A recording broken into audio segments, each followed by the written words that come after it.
Valeu. E eu cuido de você lá na clínica? Agora sim, gente, ó. Vou ficar sem uma ruguinha no rosto. Exatamente. Ó, as ruguinhas vão sumir. Se prepare. A gente está fazendo um protocolo, né, de tratamentos lá. E eu trouxe aqui, né, algumas dicas legais para as mamães, porque eu sei que a mãe cuida de todo mundo e não se cuida muitas vezes, né? A maioria, tá? Porque eu conheço muita mamãe, a maioria é correria. Ela leva pra escolinha, leva pra médico, não sei o quê, o marido que não sei o que leva, o cachorro que não sei o quê. Mas vamos nos cuidar, se dê de presente, ó. Vamos dar um presente pra vocês. Vai lá na clínica, Paulo Fernandes, vai lá fazer uma análise do seu rosto, veja o que tem que fazer e se cuida, você merece se cuidar. Exatamente. A gente faz todo um cuidado personalizado, né? A gente faz análise facial dos pacientes para entender o que mais incomoda. Hoje em dia a harmonização facial é uma coisa que está muito em alta, mas tem muita gente que tem preconceito com a harmonização. Acha que a harmonização é aquela demonização facial, né? Aquela coisa. Mas é que tem gente que exagera também. Exatamente. Infelizmente, né, tem muitas pessoas que exageram. Acaba achando que a harmonização é aquele exagero, e na verdade não é isso. A harmonização é a junção de vários procedimentos, né, para, claro, tornar o rosto mais harmônico, mas eu sempre falo, tratar aquilo que incomoda o paciente, né.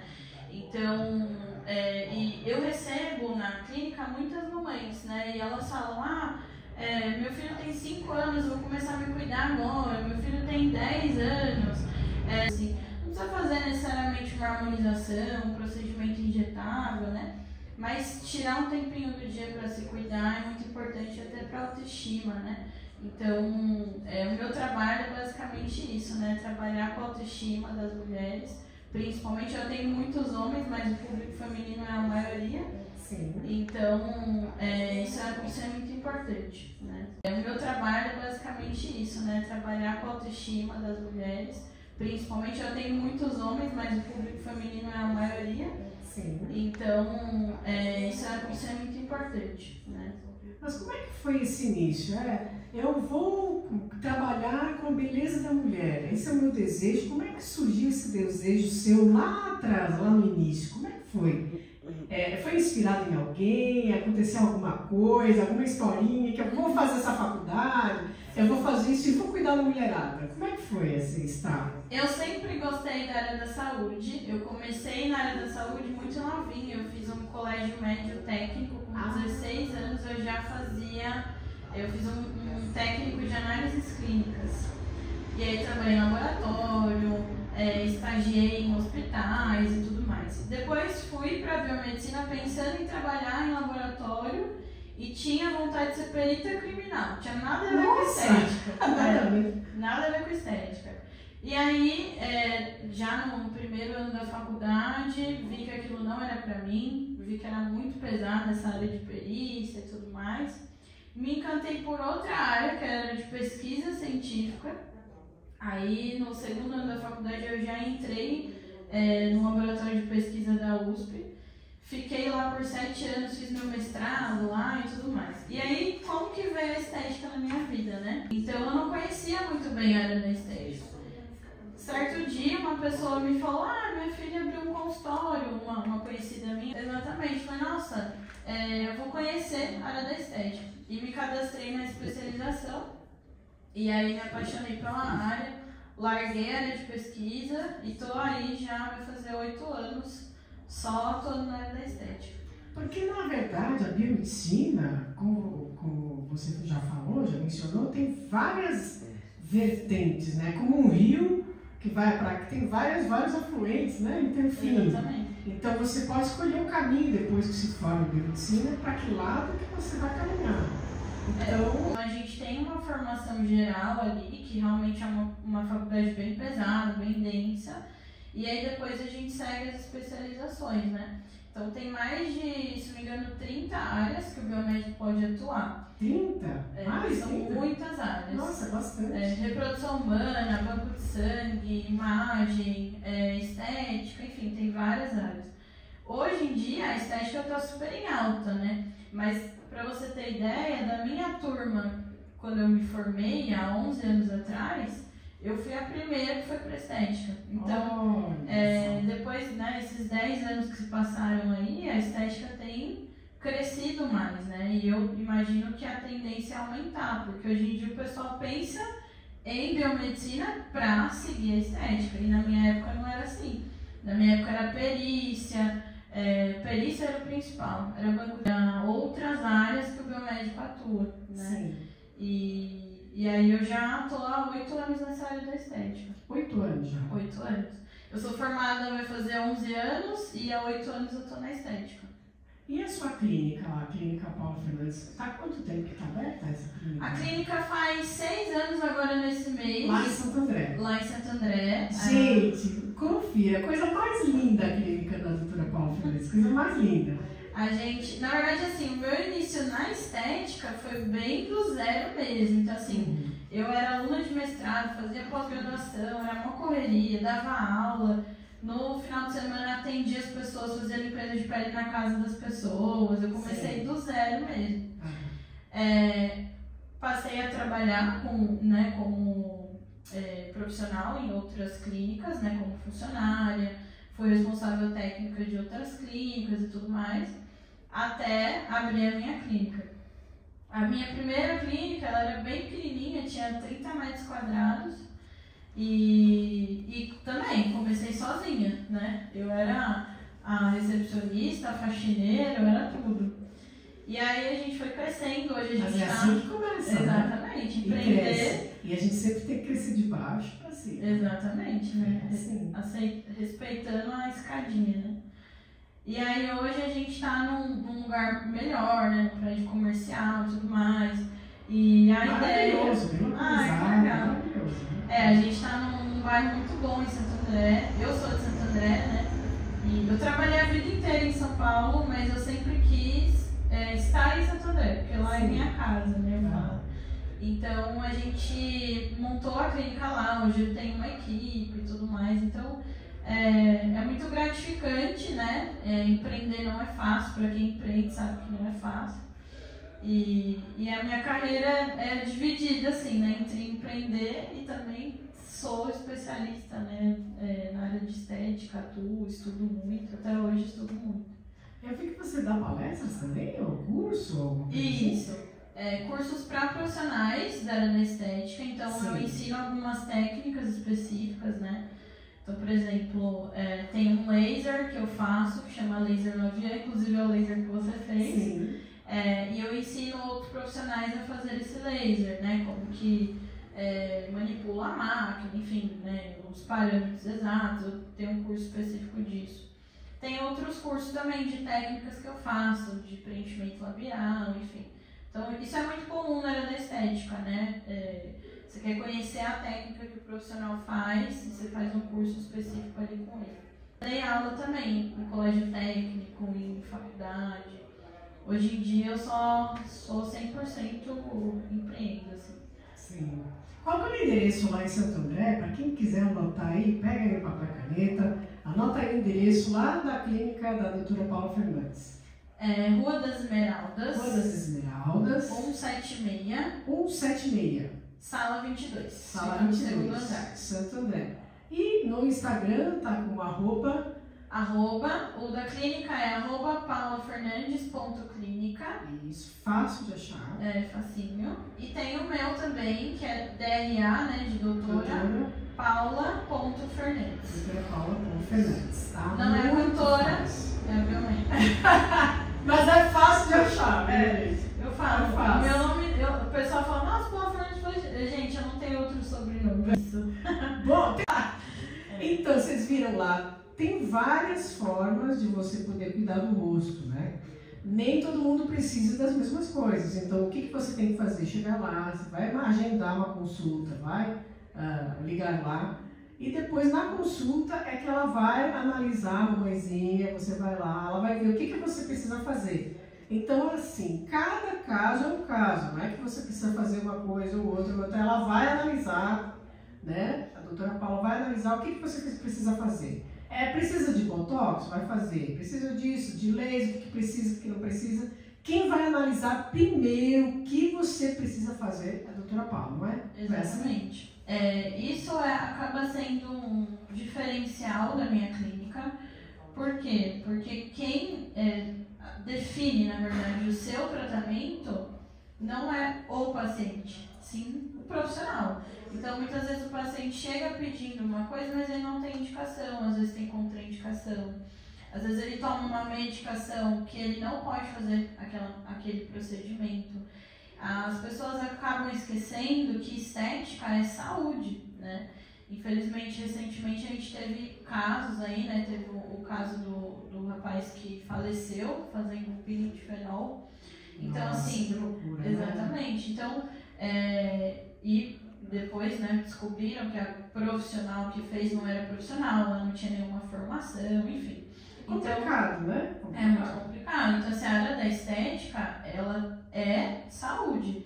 Então, eu sempre, você é minha paciente, você sabe, a gente chega lá, a gente faz toda uma anamnese, busca saber seu estado de saúde, se você tem contraindicação, enfim, a gente faz uma análise facial.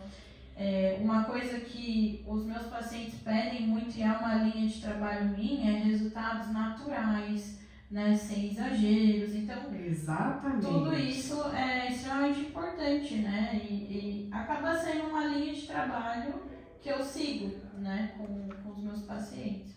Por que hoje em dia está tendo muito exagero? Eu vejo o rosto de muita gente, até muita gente do meio artístico, tudo, mas está tendo um exagero. Ou até em plástica, as coisas estão muito exageradas, né? A boca exagerada, a plástica exagerada. Por que está tendo esse exagero todo? É o paciente que manda, afinal, ou é o médico? Eu acho que o médico que tem que mandar, olha, eu estou achando que aqui está exagerado. Não, eu estou pagando, porque eu estou pagando e quero fazer assim. Existe isso também? Existe isso, e aí vai muito também do profissional dizer não. Então. Eu mesma já disse não para várias pessoas. Às vezes o paciente fala, não, eu quero fazer tanto. Não, você não tem indicação. Até mesmo porque existe algumas coisas que são, por exemplo, dismorfia, quando a pessoa ela não consegue enxergar a imagem real. E aí isso tem que vir do profissional, né? O profissional tem que saber analisar e falar, olha, isso você não tem indicação, isso não é bom para você e tudo mais, né? A gente veio de uma era aí onde a harmonização era muito exagerada, muitos preenchedores. Agora está começando a dar uma reduzida. Então, sim, tem vários casos, eu até postei esses dias no meu Instagram, de alguns casos de famosos, né, que fizeram a harmonização, ficou super exagerado. Eles fizeram a remoção e agora está mais natural. Alguns exemplos, a GK, a Sheila Carvalho, aquele o Wesley Safadão. O Wesley Safadão. Ele se estranhou, né? Exatamente. Né? Então, assim, o bom de uma harmonização feita com o ácido hialurônico, que é o preenchedor que a gente utiliza, é que é possível remover, né? Então, isso é bom, na verdade. Anos atrás, ainda existem alguns profissionais que fazem de forma inadequada, era feito preenchimento com PMMA, que é um composto, é um tipo de preenchedor permanente, ou seja, ele não pode ser removido. Teve um caso recentemente muito famoso da Maíra Cardi, aquela influenciadora. Sim. Ela fez, uns anos atrás, o PMMA, e agora ela está tentando remover, mas a única forma de remover é através de cirurgia. E aí tem que fazer cirurgia na face para remover o preenchedor. Então, hoje em dia a gente trabalha com ácido hialurônico, que é muito seguro, é possível remover. Tem uma enzima chamada hialuronidase que degrada esse preenchedor, então assim, é super tranquilo de fazer essa remoção. Sim. E foi a remoção que esses famosos fizeram, né? Então assim, agora a gente está saindo dessa linha de exageros e está entrando numa linha mais natural. Porém, as pessoas, de modo geral, acabam vendo a harmonização como essa questão de exagero. Assim, 90% dos pacientes que vão na clínica, quando eu falo preenchimento, eles falam, eu não quero fazer, eu tenho medo, eu não quero ficar exagerado. E aí, né, eu explico, mostro os resultados, e aí tudo bem, mas isso já está meio que no imaginário das pessoas, de que a harmonização, de que preenchimento é uma coisa muito exagerada, que vai transformar a face, e na verdade não é isso. Quando a mulher ela se torna mãe, já tem muitas mudanças no organismo, né, que você já sabe. Geralmente, depois que ela vira mãe, que é mãe, né, já que hoje é o especial Dia das Mães, eu queria que você comentasse, no geral, o que começa a acontecer com essa mãe, ela teve filho, ou um, ou dois, enfim, o que começa a modificar no rosto e as sugestões principais que você dá nesse tipo de caso para essa mãe, né? Porque antes, quando ela não é mãe, o rosto é um, né? Depois que ela é mãe, já começa a mudar. Sim, exatamente. Não só no rosto, mas no corpo como um todo, né? A partir dos 25 anos, para todos nós, a gente começa a perder muito colágeno. Na verdade, a gente vai reduzindo a produção até parar essa produção de colágeno. E aí, o que acontece? No rosto, a gente começa a perceber algumas coisas. Então, por exemplo, algumas linhas de expressão, bigodinho chinês aparecendo, olheira profunda. E aí, falando das mães, privação de sono, tudo isso envelhece muito mais. Sim. Aquela olheira profunda. A mãe não vai ter tempo suficiente para se cuidar como ela se cuidava antes. Então, ela vai acabar deixando o skincare de lado. Então, tem todas essas questões. Alimentação, que é muito importante. Hoje em dia, eu estou fazendo uma faculdade de nutrição também. Olha, gente, mais uma para te ajudar, viu? E por que a nutrição? Porque justamente a alimentação tem tudo a ver, né, com essa questão de rejuvenescimento, de qualidade de pele, até mesmo de manchas. Uma coisa que é muito comum pós-gestação é o aparecimento do melasma, né, aquelas manchas. Então, as mães, às vezes, por privação de sono, muito estresse, acabam envelhecendo mais. Então, assim, nos 25 anos é natural o envelhecimento, mas Sim. as mães acabam sentindo mais por conta de todas essas questões, né? No corpo, por exemplo, eu trato muitas mamães que sofrem com a estria, né? A estria é uma coisa muito comum pós-gestação, por exemplo. Então, na clínica da doutora Paula Fernandes, ela também, além de cuidar do rosto, ela cuida do corpo também, Sim, não é? a gente tem toda uma mencionar. equipe. Tem uma equipe bacana, as meninas lindas. Sim. E a gente trata também estria, flacidez corporal. Isso é muito comum, né? Depois da gestação, a gente tem protocolos específicos para isso. Então, as mamães que estão, por exemplo, amamentando, elas já podem iniciar, por exemplo, um tratamento para estrias, que a gente tem um protocolo para mães que estão amamentando. Então, assim, tem vários tratamentos e é o que eu sempre falo. Depois, principalmente da gestação, o corpo da mulher muda muito. Questão de gordura localizada, né, mais difícil de perder, principalmente na região abdominal. Então, tudo isso a gente tem lá na clínica. Mas, tanto na questão facial quanto corporal, realmente muda muito o corpo. Eu ainda não sou mãe, pretendo ser mãe, mas eu vejo as minhas pacientes, elas sempre me falam assim, depois da gestação minha pele não voltou a ser como era antes, né? Tanto no rosto quanto no corpo. Então, assim, tem vários tratamentos que dá pra gente fazer, mas eu sempre falo assim, começa por onde mais te incomoda. Onde mais te afeta a sua autoestima é onde você deve iniciar. As mamães que fizeram cesárea, uma pergunta que me fizeram no WhatsApp da produção aqui para te fazer. Aquela barriguinha de cesárea que parece uma pochete, tem algum tratamento também na sua clínica para isso? Tem. Por conta da cicatriz, né? Isso. A gente trata tanto a cicatriz, inclusive, quanto aquela barriguinha da cesárea, que fica aquela gordurinha localizada ali. A gente tem sim. Um tratamento muito comum que a gente faz na clínica se chama intradermoterapia, que é conhecido como enzima. É uma composição que faz a quebra da gordura localizada. Então é um tratamento injetável, a gente injeta ali um ativo que quebra a gordura. E aí eu sempre oriento a paciente, né? Todo mundo que faz tratamento para gordura, o ideal é alimentação saudável, tentar buscar fazer uma atividade física. Não precisa ser uma atividade física assim, extenuante, nada disso, mas é importante metabolizar aquela gordurinha. Para ficar fácil de entender, por exemplo, quando a gente emagrece, faz dieta, treina, a gente perde gordura no corpo todo, né? Sim. Quando a gente faz uma aplicação, por exemplo, de enzima, eu estou dizendo para o corpo assim, ó, quebra a gordura deste local aqui que eu estou querendo. Então a gente direciona aquela quebra de gordura para onde eu preciso, né? E é muito comum, inclusive, a procura para tratamento desse tipo de queixa devido à cicatriz da cesárea. Ah, é? Olha, mais uma reclamação das mamães com as barriguinhas, né, anestesiadas da cesárea. Exatamente.